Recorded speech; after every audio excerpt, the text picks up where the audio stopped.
Dan saudara, mari kita membuka Injil Markus. Kita akan masuk ke dalam khotbah pada hari ini. Mari kita bersama-sama membaca dari Injil Markus pasal yang kedua. Markus pasal yang kedua, kita akan membaca ayat yang ayat yang ke-18 sampai ayat yang ke-22. Markus 2 ayat 18 sampai 22. Saya mengajak kita membaca bagian ini secara bergantian. Saya akan membacakan ayat yang ke-18, saudara membaca ayat yang ke-19, dan kita terus bergantian sampai ayat yang ke-22. Markus 2 ayat 18, saya memulai. Pada suatu kali ketika murid-murid Yohanes dan orang-orang Farisi sedang berpuasa, datanglah orang-orang dan mengatakan kepada Yesus, "Mengapa murid-murid Yohanes dan murid-murid orang Farisi berpuasa, tetapi murid-muridmu tidak?"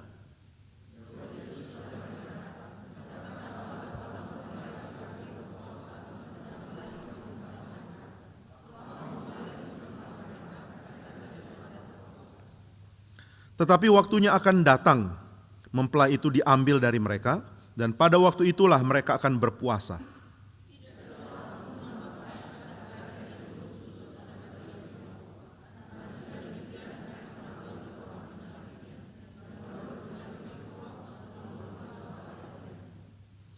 Demikian juga tidak seorang pun mengisikan anggur yang baru ke dalam kantong kulit yang tua, karena jika demikian anggur itu akan mengoyakkan kantong itu, sehingga anggur itu dan kantongnya dua-dua terbuang.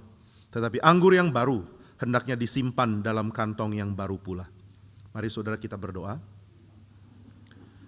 Bapa di surga, kami memohon Roh-Mu yang kudus berbelas kasihan kepada kami. Pimpinlah hamba-Mu yang tidak layak ini, dan sertailah setiap kami, sehingga apa yang kami dengar mengubah hati kami, dan apa yang kami dapatkan dari firman Tuhan mengubah hidup kami.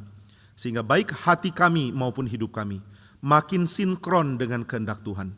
Dan baik pendengaran kami maupun hati kami disiapkan oleh Tuhan sendiri. Sertai hamba-Mu yang tidak layak ini, biarlah di dalam segala kekurangannya Tuhan rela beranugerah, memberikan firman yang berlimpah kepada setiap kami. Terima kasih untuk berkat yang Tuhan tidak tahan dari kami, yang Tuhan rela curahkan dengan limpahnya. Biarlah kami bertumbuh di dalam kekaguman dan pengenalan akan Tuhan kami. Di dalam nama Tuhan Yesus kami berdoa. Amin. Saudara sekalian, pada bagian ini Yesus Kristus sendiri mengajarkan ada gaya baru dari tradisi Judaisme. Tradisi Judaisme adalah tradisi yang sangat besar, sangat-sangat suci di dalam pandangan mereka, dan sangat berbeda dari bangsa-bangsa kafir. Tradisi Judaisme memperkenalkan monoteisme. Ini tidak ada pada bangsa manapun. Tradisi Judaisme memperkenalkan keagungan untuk kesetiaan kepada perjanjian. Tradisi Judaisme memperkenalkan tentang Allah yang setia, Allah yang cinta umatnya, Allah yang tidak akan meninggalkan umatnya. Nah, maka saudara sekalian, di dalam pengertian dari seluruh covenant dan perjanjian, ada kesenangan untuk mengikuti Tuhan, ada cinta kasih, dan ada komitmen yang setia untuk mengikuti Tuhan. Nah, saudara sekalian, ini merupakan hal yang sangat penting dan indah. Tidak mungkin hal ini ditemukan di dalam penyembahan berhala. Bisakah penyembahan berhala dikerjakan dengan kesetiaan kepada komitmen? Nggak mungkin, karena berhala begitu banyak. Berhala seperti menjadi cermin dari kehidupan sosial manusia. Manusia mempunyai aspek sosial, dan politeisme memperkenalkan Allah yang juga mempunyai aspek sosial sama seperti kita. Tapi bedanya adalah baik yang ilahi maupun manusia berada di dalam derajat yang beda.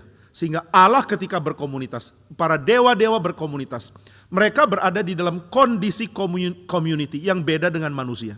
Apa bedanya para ilah dalam konsep politeisme dengan manusia di bumi? Dikatakan bedanya adalah para ilah itu menikmati konteks sosial yang sempurna. Mereka menikmati kehidupan yang tidak disusahkan oleh kerja keras, tidak disusahkan oleh kesulitan, tidak disusahkan oleh miskin, tidak disusahkan oleh kematian. Nah, maka di dalam konsep politeisme ada hal yang mengajarkan bahwa society manusia adalah inferior, rendah dibandingkan dengan kumpulan dari para ilah itu. Manusia akan senantiasa iri kepada komunitas ilahi. Di dalam komunitas para dewa ada pesta, ada kesenangan, ada kuasa, ada kekekalan, dan tidak ada duka cita, tidak ada kematian, dan tidak ada keterbatasan. Para dewa itu sangat tampan, para dewa itu sangat cantik, para dewa itu sangat kuat, para dewa itu melampaui manusia di dalam kekuatan dan di dalam kemampuan melakukan apapun. Maka manusia cuma bisa lihat ke atas, lalu mulai rasa iri dan merasa menyesal, kenapa aku lahir sebagai manusia. Nah, konsep politeisme tidak akan mengajarkan kesetiaan, karena kalau ada masyarakat ilahi yang kerjanya pesta, yang kerjanya hidup di dalam kesenangan para dewa, lalu ada konteks manusia di dalam pergumulan, di dalam kesulitan, di dalam penderitaan, tidak mungkin ada kesetiaan. Saudara tidak mungkin setia kepada ilah yang hidup di dalam cara yang sewenang-wenang dan penuh kesenangan, sedangkan saudara sendiri hidup di dalam aturan dan juga penderitaan. Maka politeisme tidak akan mengajarkan kesetiaan. Politeisme tidak akan mengajarkan komitmen. Politeisme tidak akan mengajarkan cinta kasih. Sebab mana mungkin Allah yang berkomunitas di dalam komunitas ilahi memperhatikan manusia. Ada seorang yang sangat-sangat provokatif di dalam pemikirannya, di dalam tradisi Yunani kuno sebelum Sokrates. Orang ini melihat begitu banyaknya kepercayaan kepada dewa-dewa. Orang Yunani mengatakan, kami punya ilah yang ganteng, yang tampan, yang begitu hebat. Lalu orang ini bernama Xenophanes. Dia lihat manusia dan geleng-geleng kepala. Dia mengatakan, tahu tidak hai manusia, kalau engkau menyembah berhala, berhalamu engkau gambarkan mirip kamu, cuma lebih ganteng. Tahu tidak kalau kuda punya berhala, kuda pun akan gambarkan berhalanya mirip kuda. Jadi dewa-dewa itu cuma proyeksi dari kesempurnaan yang diinginkan oleh manusia. Nah, ini sudah dipikirkan oleh Xenophanes. Lalu saudara sekalian, di dalam abad kedua sebelum Masehi, muncul seorang yang sangat-sangat berpengaruh di dalam tradisi yang disebut Epikureanisme. Ini adalah seorang bernama Epikuros. Epikuros mengatakan, para ilah, para dewa itu hidup sempurna. Mereka tidak peduli manusia. Manusia mau bikin kejahatan, ini tidak mengganggu masyarakat para dewa. Manusia mau berbuat baik, ini pun tidak menambah kesenangan di dalam dunia dewa. Di dalam dunia dewa ada pesta yang sempurna, ada kesenangan yang sempurna, ada level keindahan yang tidak mungkin dicapai oleh orang-orang di dunia. Kalau begitu saudara mau menyembah dewa-dewa, dewa-dewa tidak tambah apa-apa. Saudara mau memberikan korban, makanan di sana lebih enak. Saudara mau memberikan dedikasi yang mereka terima di dalam pesta pora mereka jauh lebih limpah dari dedikasi apapun yang saudara bisa berikan. Jadi percuma beribadah kepada Tuhan, percuma beribadah. Karena kalau dia sempurna, maka engkau tidak akan mengganggu dia. Jangan khawatir. Kalau kamu mau berbuat dosa, jangan khawatirlah. Dewa-dewa tidak terganggu oleh dosamu. Kalau engkau mau berbuat baik, percuma, enggak usah. Kenapa enggak usah? Karena dewa-dewa tidak akan tambah senang karena perbuatan baikmu. Saudara, kalau ada kecoa di rumah saudara hidup damai satu sama lain, apa saudara jadi senang? Hari ini aku senang sekali. Kenapa kamu senang? Karena kecoa di rumahku hidup damai, bergandengan tangan satu sama lain. Tidak ada perang, tidak ada kesulitan, mereka hidup saling berbagi. Enggak ada yang peduli sama kecoa. Saudara lihat kecoa damai, saudara enggak peduli. Saudara lihat kecoa berantem pun saudara enggak terganggu. Adakah di antara saudara mau minta ketemu dengan pendeta di GRI Karawaci? Pak, saya mau konseling, hidup saya sangat berat. Kenapa hidupmu berat? Karena kecoa di rumah saya tidak habis-habisnya berkelahi. Kenapa mereka tidak bisa damai? Enggak ada. Saudara tidak peduli kepada perkecoaan di rumah saudara. Demikian dikatakan oleh Epikuros. Dewa-dewa pun tidak peduli oleh kemanusiaan. Dewa-dewa tidak akan terganggu oleh engkau. Dan dewa-dewa tidak akan tambah senang oleh kamu. Jadi hiduplah dengan tenang, nikmati hidupmu. Dan tidak usah peduli apa yang dipikirkan para dewa. Nah, saudara, ini Epikuros. Jadi politeisme tidak akan menambah aspek apapun di dalam kemanusiaan. Nah, saudara sekalian, Judaisme memperkenalkan satu prinsip yang tidak ada di dalam agama manapun. Di dalam zaman kuno, bangsa manapun mempunyai kepercayaan mitologi politeistik. Bangsa manapun percaya banyak berhala. Mendadak satu orang yang bernama Abraham dipanggil oleh Tuhan. Abram, keluarlah engkau dari tanah nenek moyangmu. Keluarlah dari rumah ayahmu dan pergilah berangkat ke tanah yang aku tunjukkan kepadamu.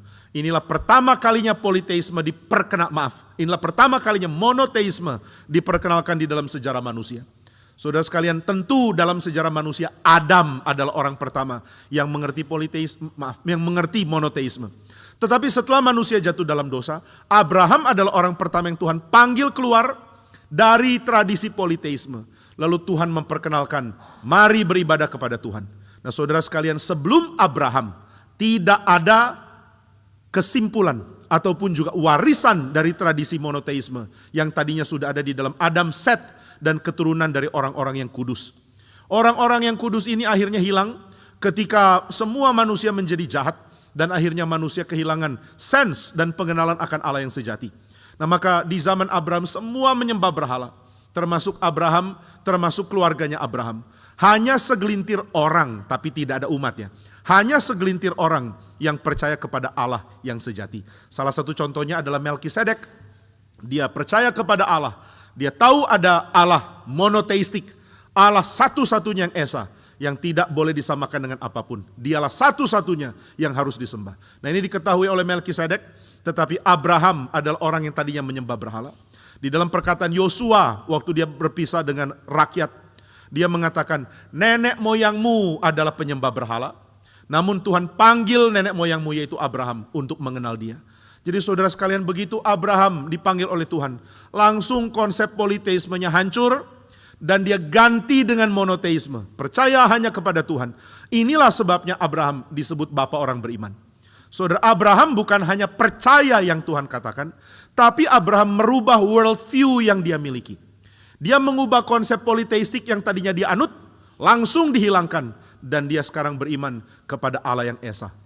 Saudara, di dalam satu versi dari film Abraham, ada banyak, mungkin ada beberapa versi, tapi satu yang saya tonton.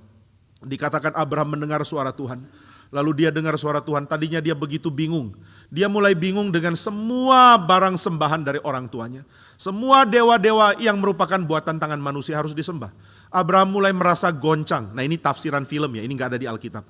Abraham mulai merasa goncang, dia merasa hidupnya begitu sulit karena harus menyembah apa yang dia harus atur dulu. Dia mulai pertanyakan, kenapa dewa-dewa bentuknya seperti ini? Karena seni manusia. Kenapa dewa-dewa ditafsirkan punya gaya patung seperti ini, punya wajah seperti ini, punya badan seperti ini. Ini semua diukir oleh tangan manusia. Jadi apakah dewa-dewa yang mengukir manusia atau manusia yang mengukir para dewa? Abraham tidak mau menyembah barang yang diukir oleh manusia. Nah di tengah kebingungan suara Tuhan tiba. Nah ini sekali lagi ya, ini bukan dari Alkitab, kita tidak tahu bagaimana Abraham mengubah imannya dan intervensi Tuhan untuk dia mengubah iman.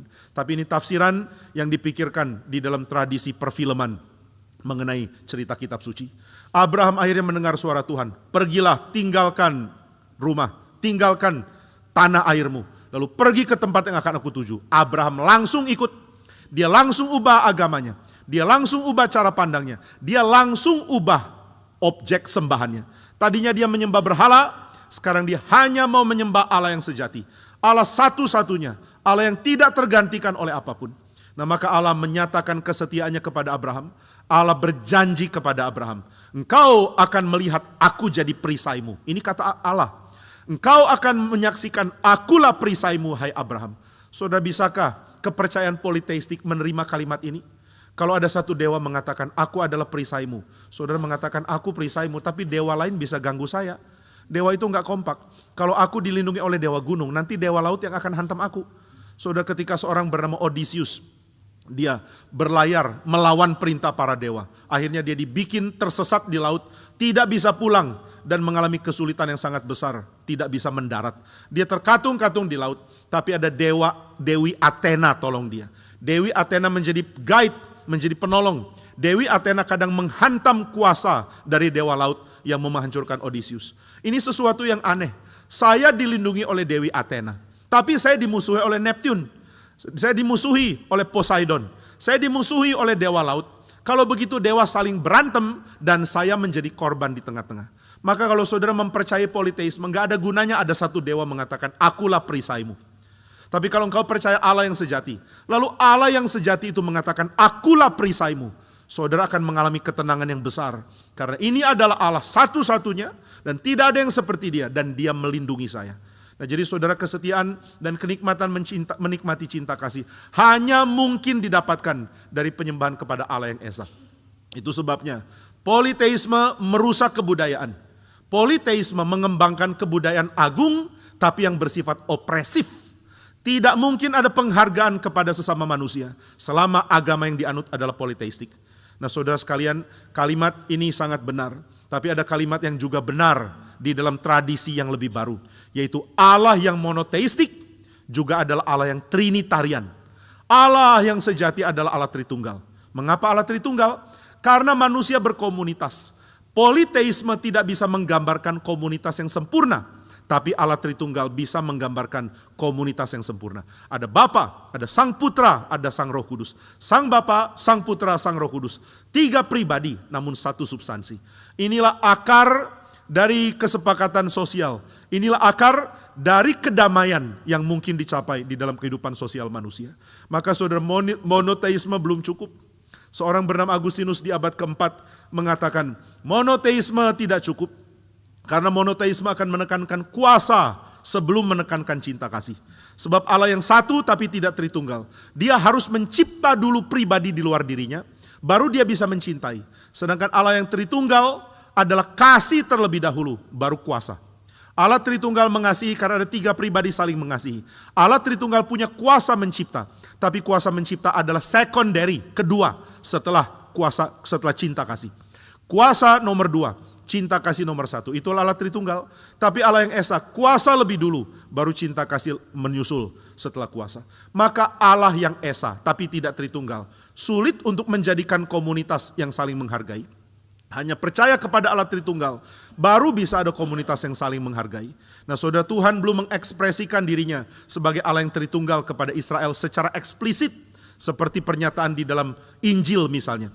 Di dalam Injil jelas Yesus mengatakan, baptislah mereka dalam nama Bapa dan Putra dan Roh Kudus. Inilah nama Allah Tritunggal. Lalu saudara sekalian, di dalam perjanjian lama belum ada penjelasan ini. Tapi di dalam perjanjian lama ada perkataan, Allah adalah kasih. Allah adalah kudus. 2 ini sangat penting.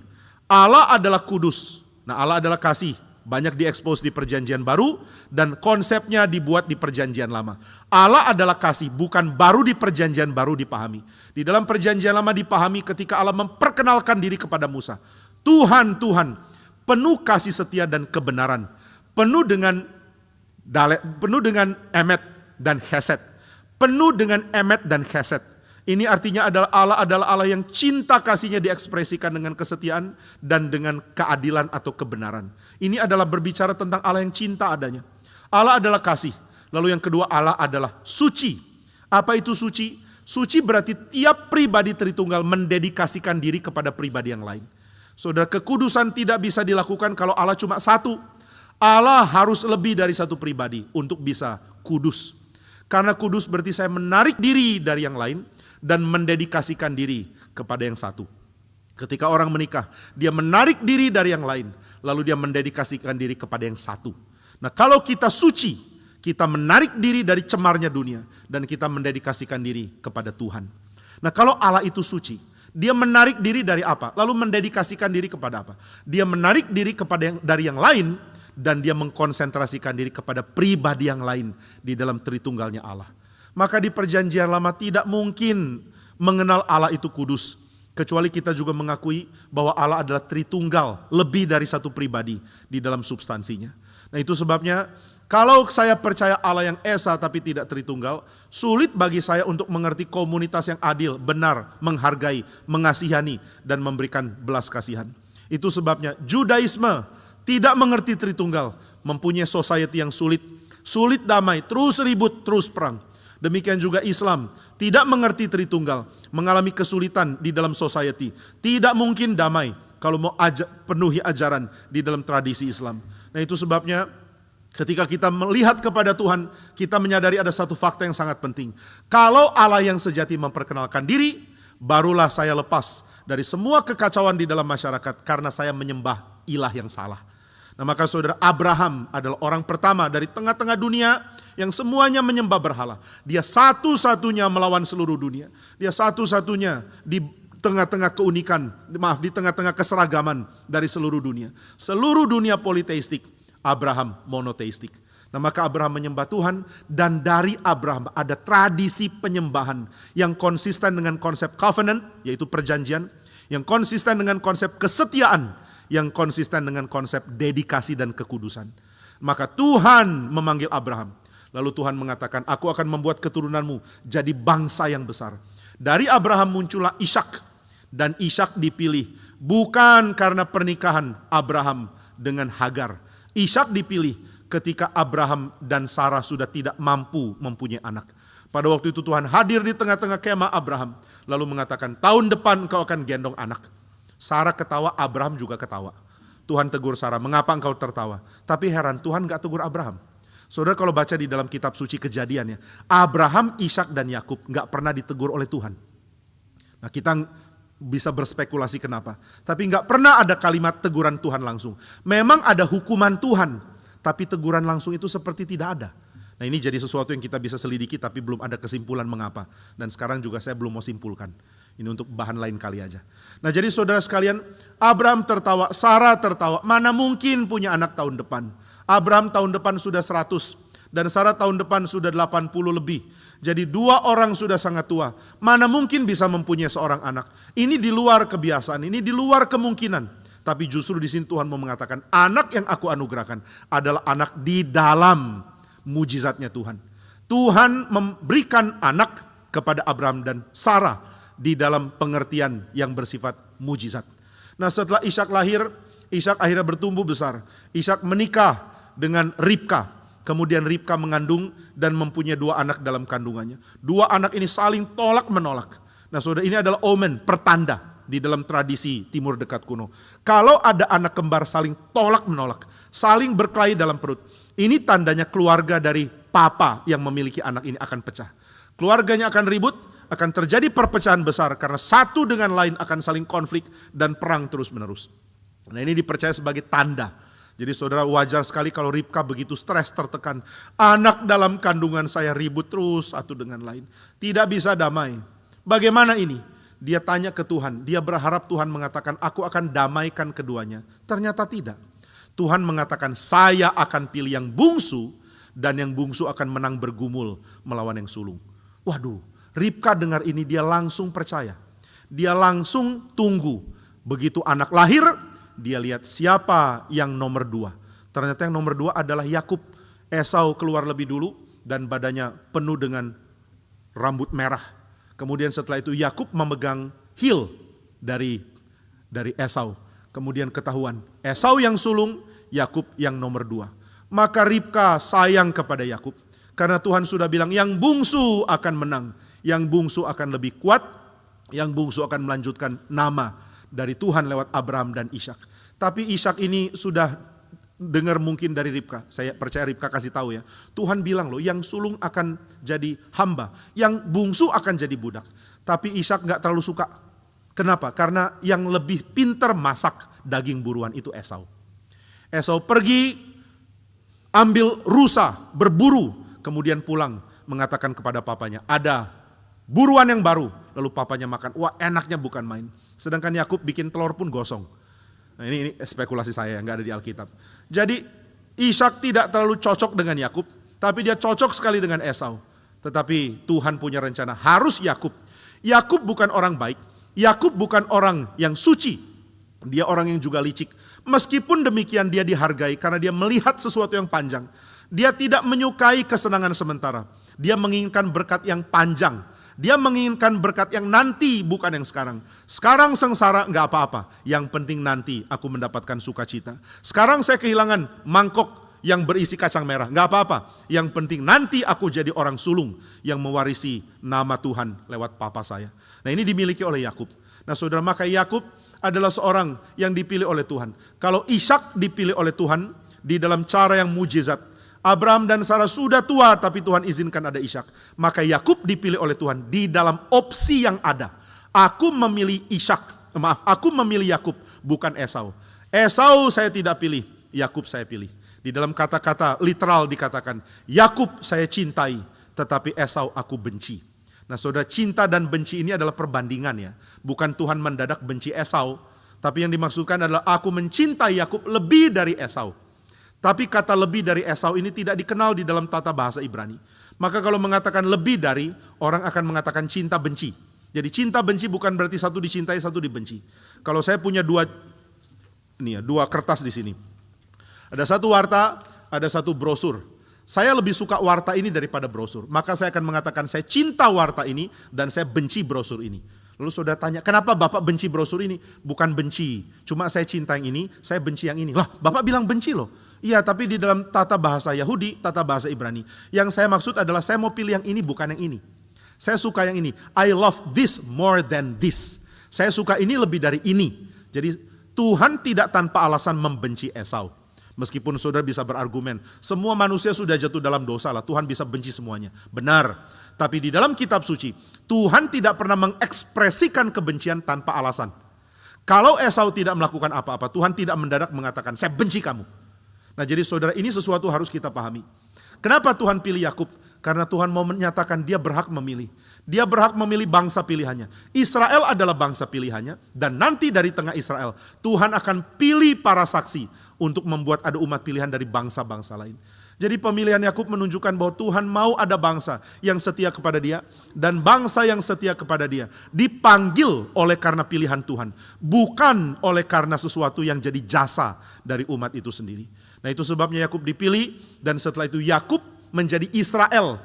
Israel menjadi bangsa yang memperkenalkan monoteisme dengan luar biasa besar. Yang memperkenalkan monoteisme adalah Israel, bukan Islam. Islam baru muncul di abad yang ke-6. Maka di dalam tradisi Israel ada penghargaan sejarah yang harus kita berikan kepada mereka. Tuhan pilih mereka untuk memperkenalkan monoteisme setelah seluruh dunia menyembah berhala. Tuhan pilih Israel untuk mengatakan ada Allah yang satu-satunya, yang esa, dan hanya kepada dialah engkau harus menyembah. Nah saudara sekalian, maka Israel punya tradisi dan budaya jauh lebih besar dari bangsa manapun.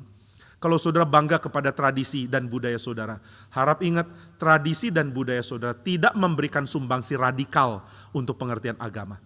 Kalau saudara mengatakan saya orang Chinese, atau saudara mengatakan saya orang Batak, atau saudara mengatakan saya orang Jawa, penerus langsung dari Mojopahit gitu misalnya. Saya orang Sunda, penerus dari Sunda Empire misalnya begitu. Nah ketika saudara membanggakan suku, membanggakan tradisi sendiri, harap ingat tradisi saudara tadinya adalah penyembah berhala. Lalu karena anugerah Tuhan, saudara mulai berkenalan dengan Allah yang diperkenalkan dalam tradisi Yahudi. Tradisi Yahudi jauh lebih besar dari Batak.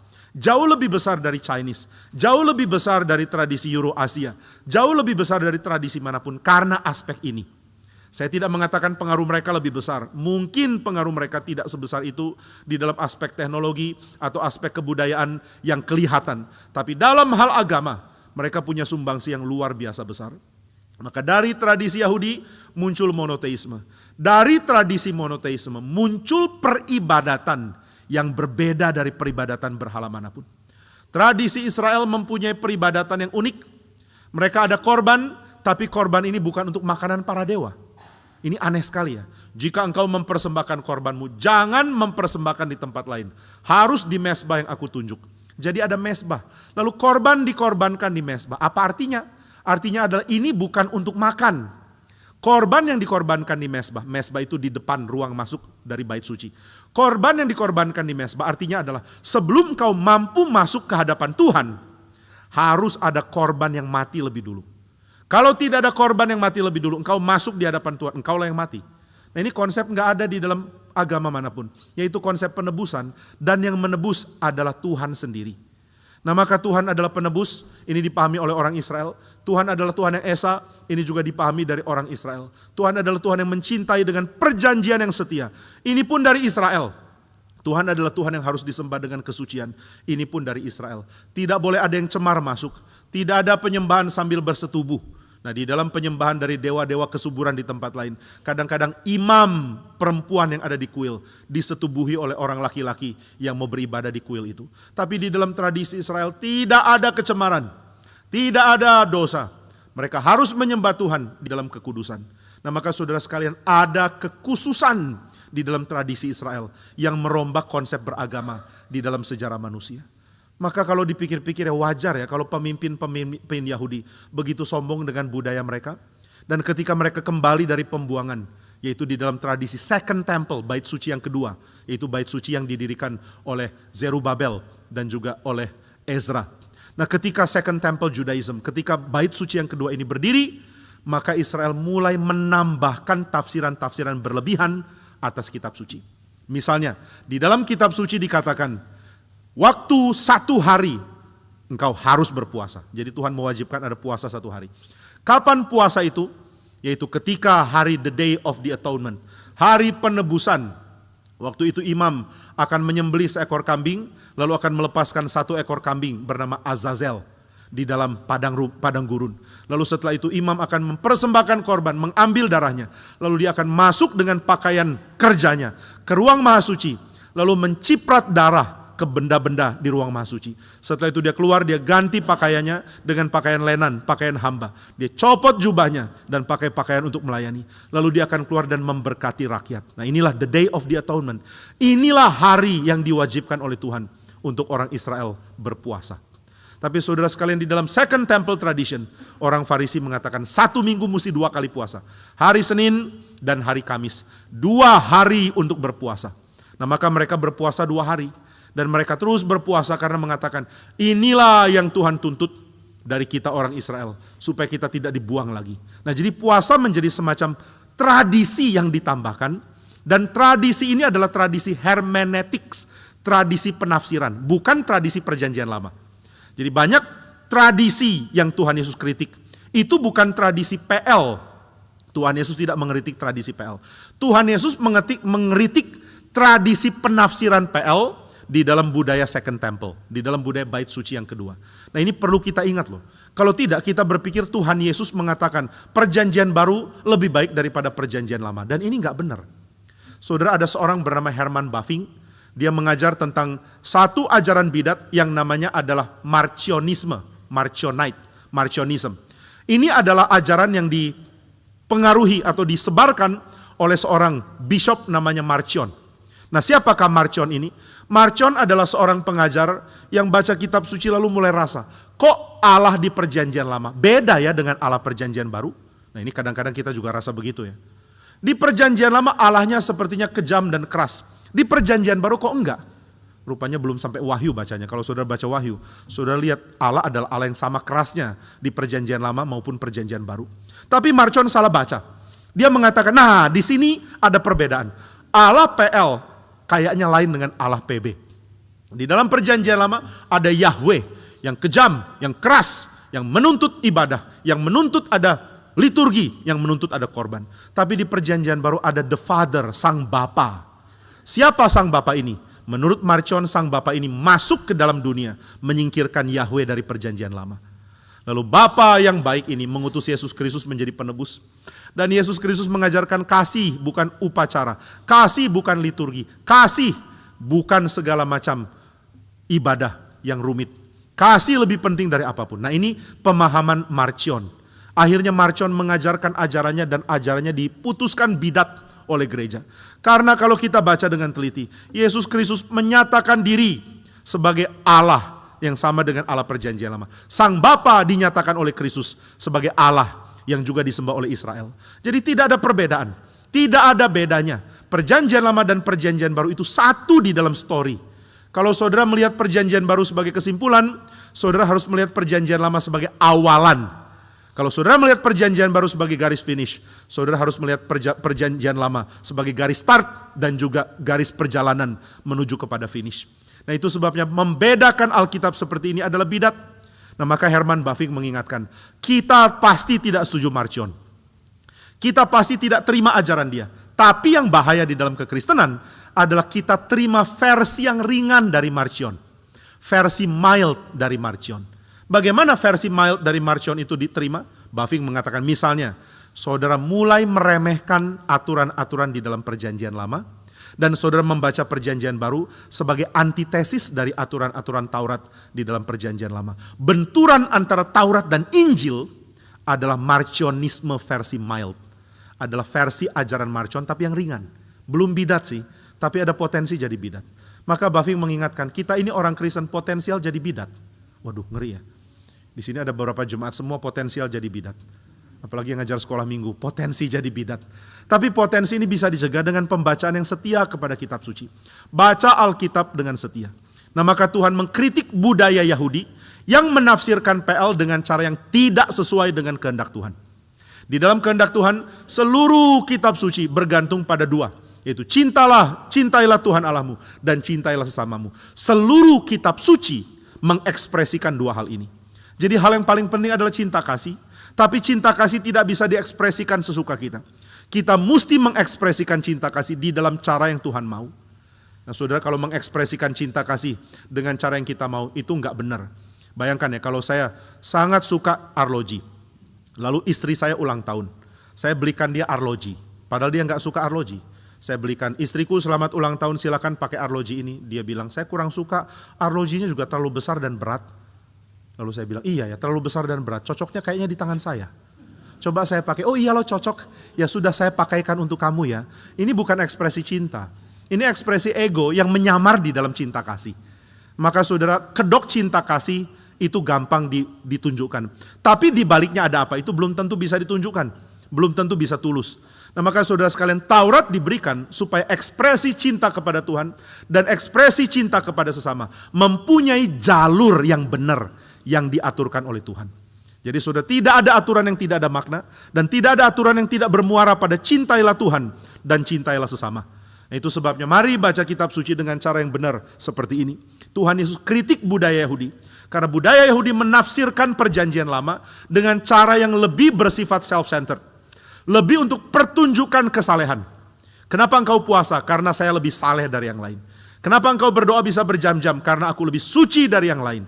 Nah ini adalah Taurat yang disalah tafsir, bukan Taurat di dalam dirinya sendiri. Maka ketika Yesus mengatakan, anggur baru harap ditaruh di kantong yang baru. Anggur yang baru kalau ditaruh di kantong yang lama akan rusak.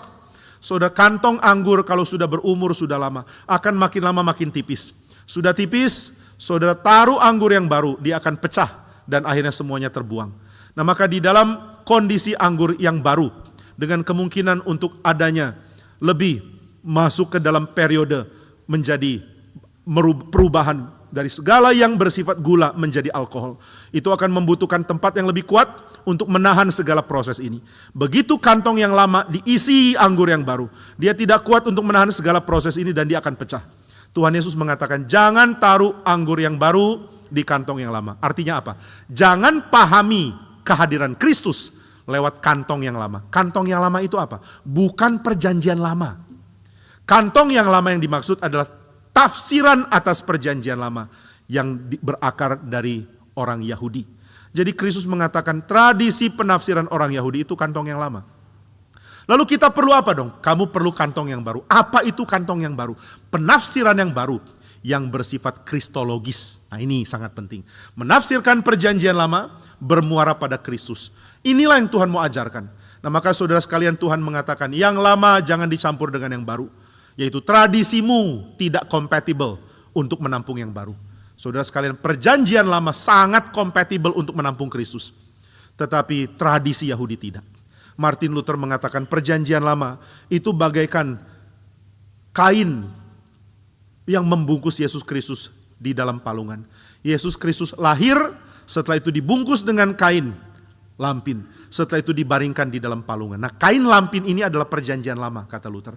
Engkau lihat Yesus Kristus dibungkus dengan sempurna oleh kain ini. Sama seperti engkau lihat berita Injil dibungkus dengan sempurna oleh perjanjian lama. Perjanjian lama tidak boleh ditolak. Perjanjian lama tidak boleh disingkirkan. Perjanjian lama mempunyai peran untuk membuat kita mengerti Kristus. Saudara, banyak orang mengatakan, pokoknya kalau lihat PLPB ya, kita mesti bagi mana masih berlangsung, mana tidak. Mana yang sudah stop. Sebenarnya tidak ada yang stop di perjanjian lama. Yang ada adalah digenapi. Dan kalau digenapi berarti mesti ditafsir ulang. Misalnya korban. Korban masih boleh, masih harus dijalankan atau tidak. Mustikah saudara datang ke gereja bawa kambing, lalu sembelih kambing, nanti yang sembelih ada pendeta Rudi, ada vikaris Adam, kemudian darahnya dibawa ke saya, lalu saya mulai cipratkan piano ini, cipratkan organ, cipratkan mimbar dengan darah itu. Tidak, nggak perlu lagi. Oh berarti sudah berhenti kan? Bapak bilang nggak ada yang berhenti. Nggak berhenti. Loh kok nggak berhenti?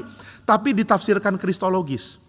Sekarang kita menerima darah Kristus. Ini yang dikatakan Petrus. Ini juga yang dikatakan Paulus. Engkau tidak lagi terima cipratan darah binatang. Engkau menerima cipratan darah Kristus.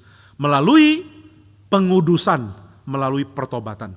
Maka ketika saudara minta ampun seperti tadi kita lakukan di dalam doa pengakuan dosa, pada waktu itu percikan darah Kristus diberikan kembali kepada saudara. Ini sesuatu yang masih berlangsung. Jadi berlangsung tapi ditafsir ulang secara kristologis. Itu yang terjadi di perjanjian lama. Demikian aturan-aturan yang ada. Saudara tidak boleh mengatakan sekarang sudah berhenti. Bukan berhenti. Tapi sekarang tidak lagi diberikan sebagai aturan karena engkau akan melakukan yang lebih dari itu. Misalnya perpuluhan.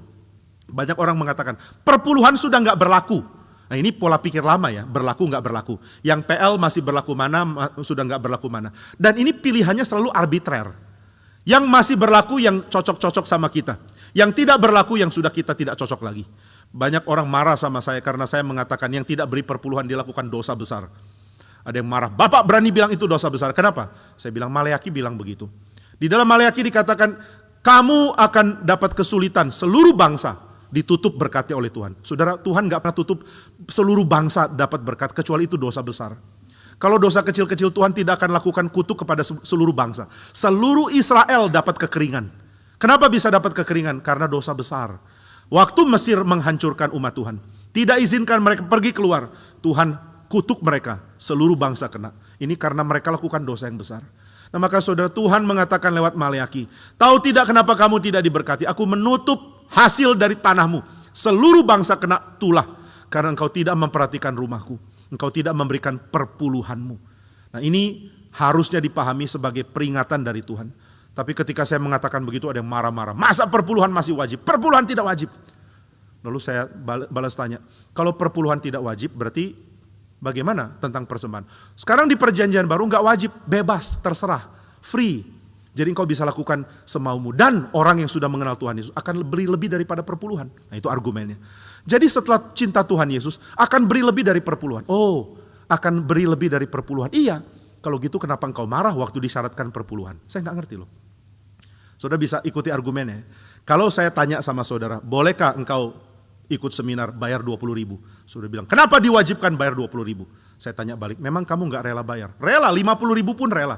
Loh kalau kamu rela bayar 50.000, kenapa marah sama saya waktu saya tetapkan 20.000 itu kewajiban? Mirip loh. Orang mengatakan di perjanjian baru kita beri lebih dari perpuluhan kok, tapi jangan diwajibkan. Loh kalau kamu rela beri lebih dari perpuluhan, kenapa kewajiban perpuluhan kamu ngamuk? Saya curiga loh, yang marah biasanya adalah yang gak suka uangnya diambil oleh Tuhan. Karena Tuhan gak seharusnya mengambil uang kita. Tuhan kan kaya. Masa kita orang miskin dipajekin lagi sama Tuhan yang kaya? Tuhan sudah kaya masih minta uang kita, betul gak itu? Adilkah? Gak adil ya? Mari kita tuntut, mari kita demo. Tapi Tuhan akan mengatakan, kalau begitu oke, saya akan berlaku adil. Semua milik saya akan saya ambil, semua milik kamu akan saya kembalikan. Nah kalau Tuhan bilang begitu bagaimana? Oke deal ya?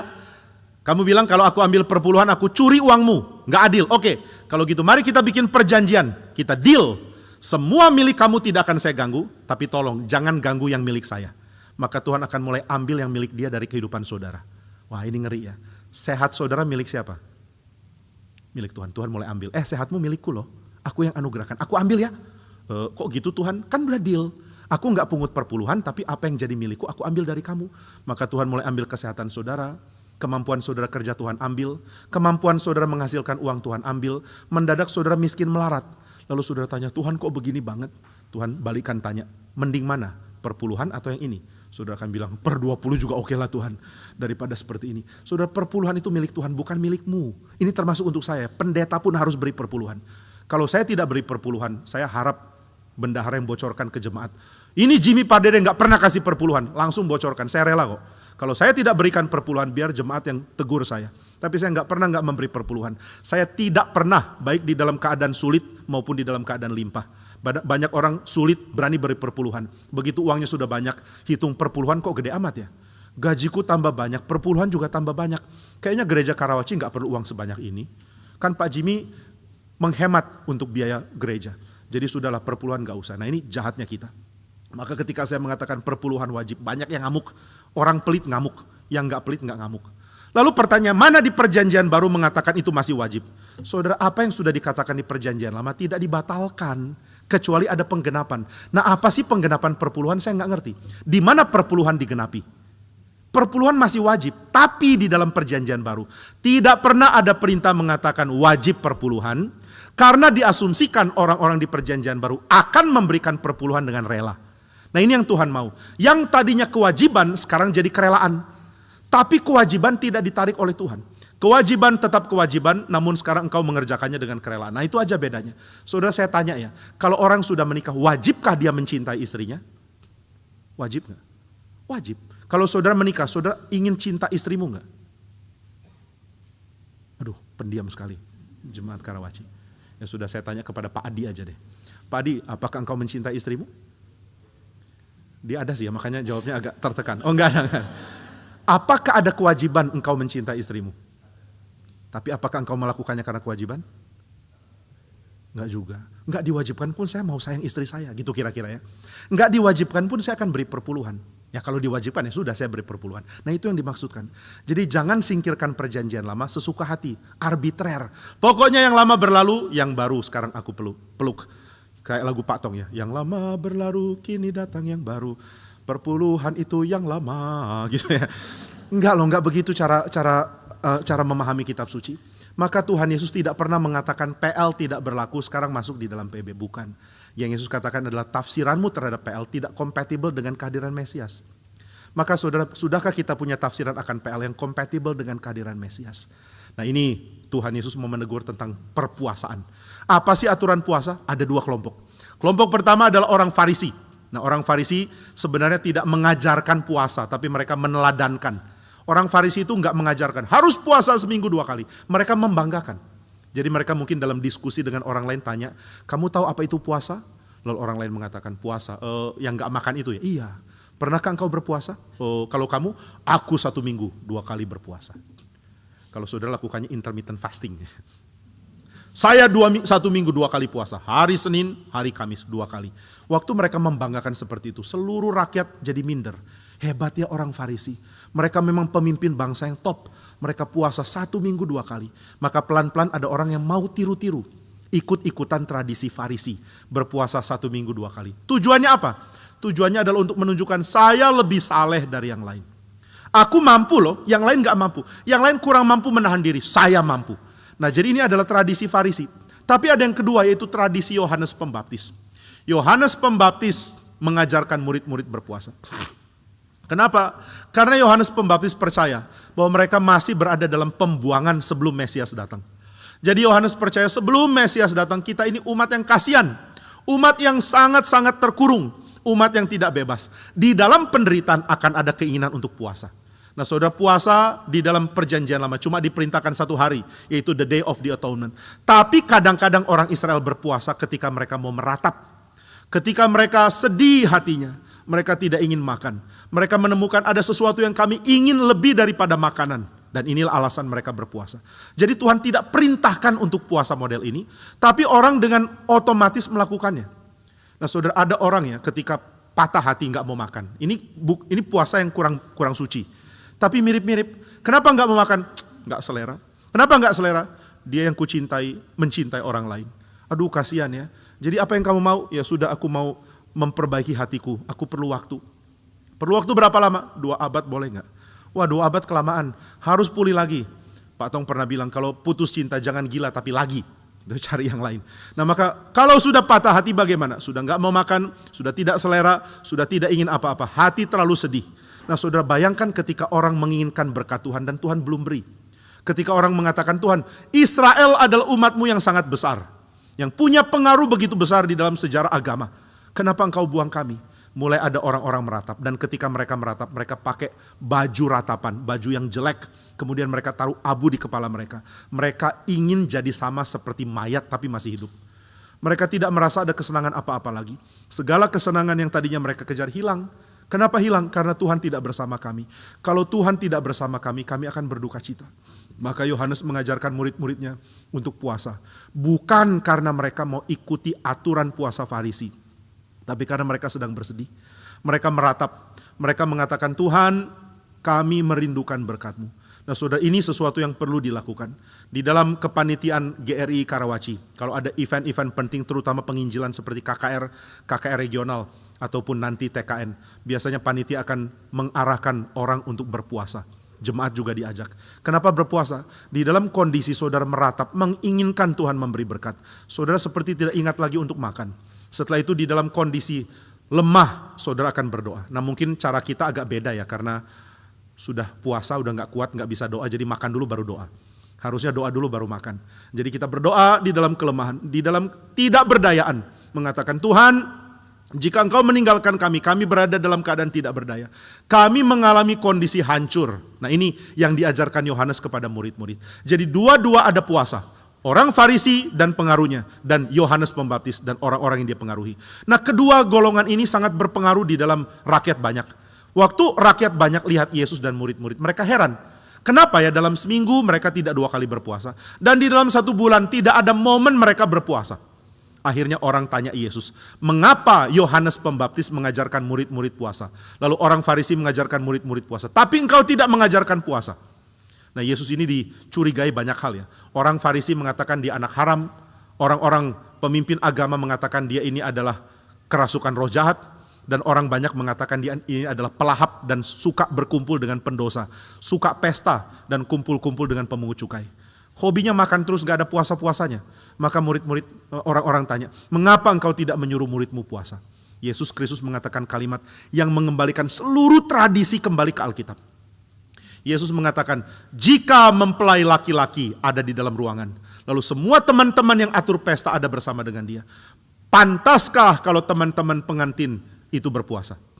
Saudara kalau lagi pesta dengan teman yang saudara sayang, teman itu senang karena baru menikah, mungkinkah saudara meratap di situ? Ya kecuali kalau dia nikah sama mantanmu, itu lain cerita.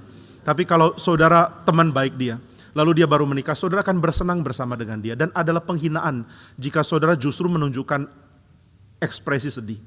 Di dalam pesta nikah teman saudara tanya, udah makan belum? Di situ ada bebek panggang enak loh. Saudara bilang, enggak selera. Kenapa kamu? Aku berduka. Kenapa berduka? Karena kamu senang. Kamu senang, saya sedih. Saya senang, kamu sedih. Wah ini bukan teman.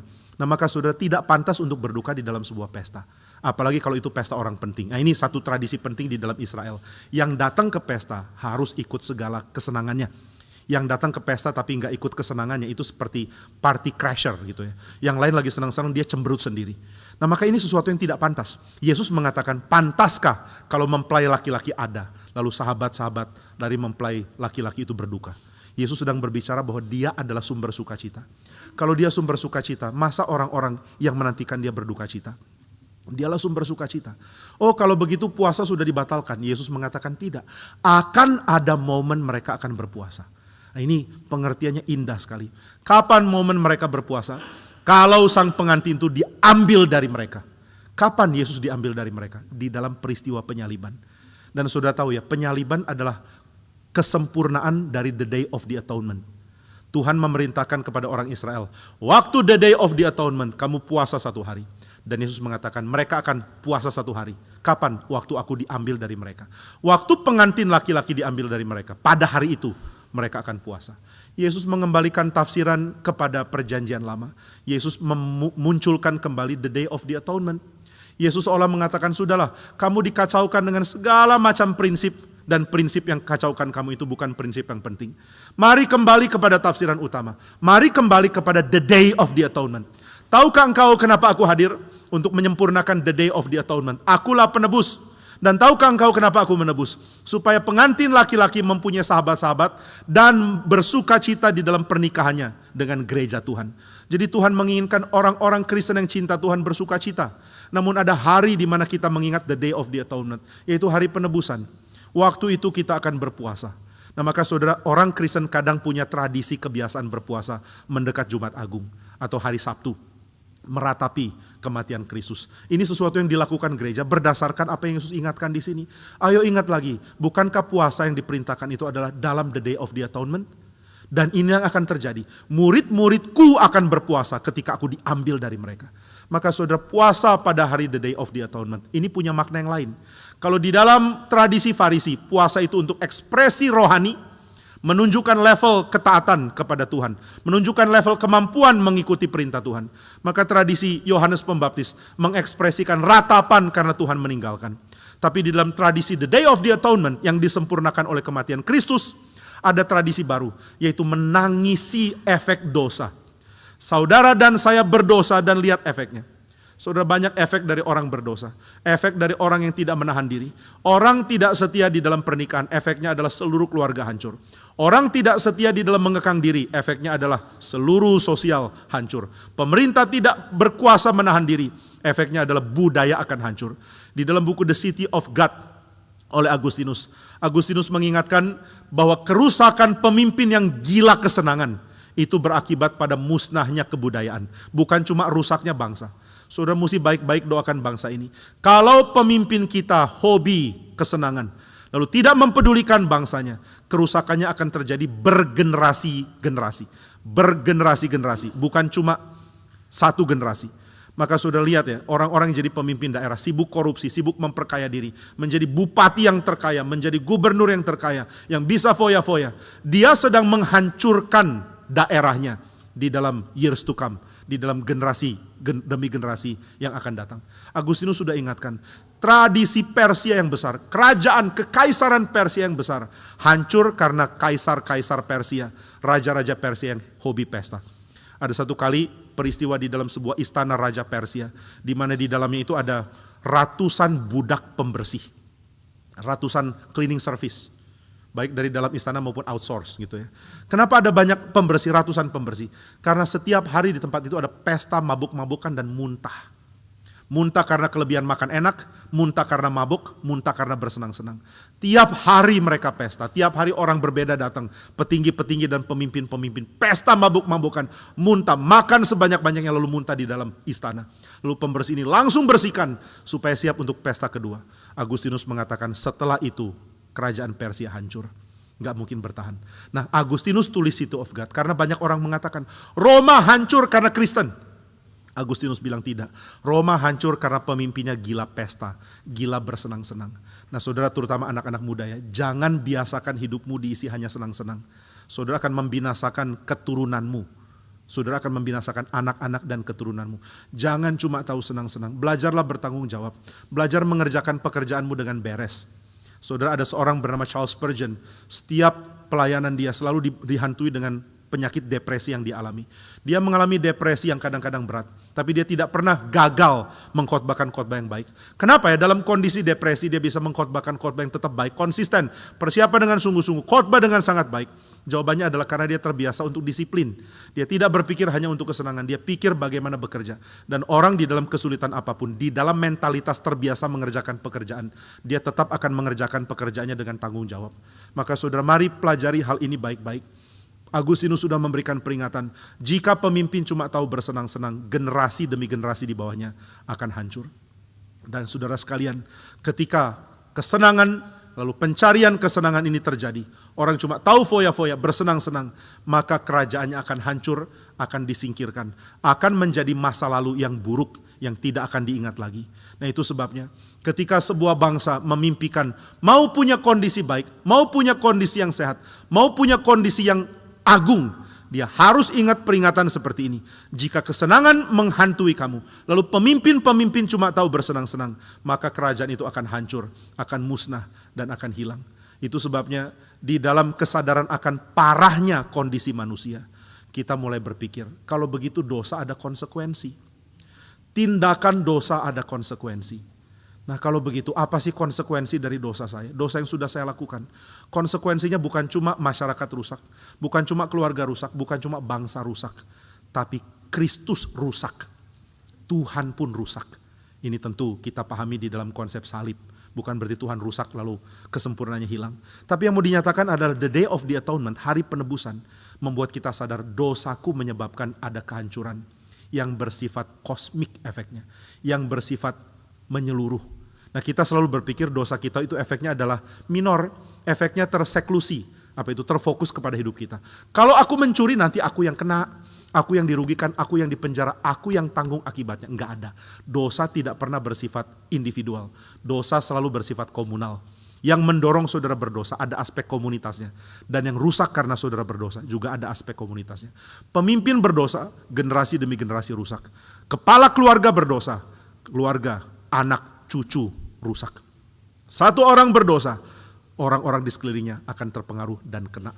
Nah, ini satu bijaksana untuk direnungkan. Kenapa pada hari penebusan orang Yahudi berpuasa? Karena mereka mau merenungkan efek dosa mereka. Efek dosa mereka mengharuskan imam merisikokan dirinya masuk ke hadapan Tuhan dan mungkin dia mati. Tapi Tuhan melindungi dengan memberikan darah dari binatang. Jadi orang-orang ini sadar ada darah yang tertumpah. Ada kematian sebagai efek dari dosa saya. Dan saudara, inilah yang diberitakan kitab suci. Kematian yang dialami adalah kematian di dalam proporsi yang sifatnya universal, bukan individual.